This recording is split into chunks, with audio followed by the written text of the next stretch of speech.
নমস্কার বন্ধুরা, বিনা লাইফস্টাইলে নতুন রান্নার ভিডিও নিয়ে চলে এসেছি। আজকে আমি রান্না করব পুঁই শাকের তেল পুঁই।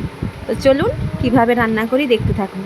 তো এখানে আমি আগে থেকে দেখুন ভালো করে কেটে ধুয়ে আমি এটা নুন দিয়ে ভাপিয়ে নিয়েছি। আর এখানে আমি দেখুন সর্ষে বেটে রেখেছি। তো চলুন কিভাবে রান্না করি দেখুন। তো দেখুন কড়াই বসিয়ে দিয়েছি, এখানে দিয়ে দিব তেল। তারপরে আমি এখানে দুটো কাঁচা লঙ্কা দিয়ে দিব। তেলটা গরম হয়ে গেলে এবং কাঁচা লঙ্কাটা একটু ভেজে নেব ভালোভাবে। আপনারা চাইলে শুকনো লঙ্কাও দিতে পারেন। এবারে দিয়ে দিব পাঁচফোড়ন আর কাঁচা লঙ্কাটা একটু ভালো করে ভাজা হয়ে গেলে এরপরে যে ভাপিয়ে রেখেছিলাম যে পুঁই শাকটা, ওটা ওর মধ্যে দিয়ে দেবো। ভালো করে কিন্তু জলটা ঝরিয়ে নিতে হবে ভাপানোর পরে। আমি কিন্তু ভালো করে জল ঝরিয়ে নিয়ে রেখেছি, দেখতেই পাচ্ছেন। আমি একটু ভালো করে একটু নেড়ে নিব।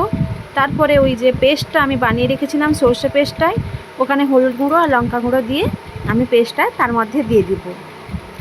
তেল পুঁইতে কিন্তু একটু বেশি করেই লাগে, মানে সর্ষে বাটাটা একটু বেশি করেই দেবেন। এবার ভালোভাবে মিশিয়ে নিব। এরপরে দিয়ে দিব স্বাদ মতো লবণ, একটু দিতে হবে। তারপরে দিয়ে দিব এখানে স্বাদ মতো চিনি।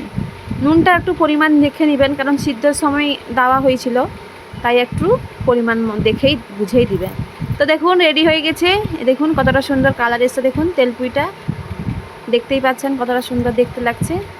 তো বন্ধুরা, কে কে তেল পুঁই খেতে ভালোবাসেন অবশ্যই কমেন্ট করে জানাবেন।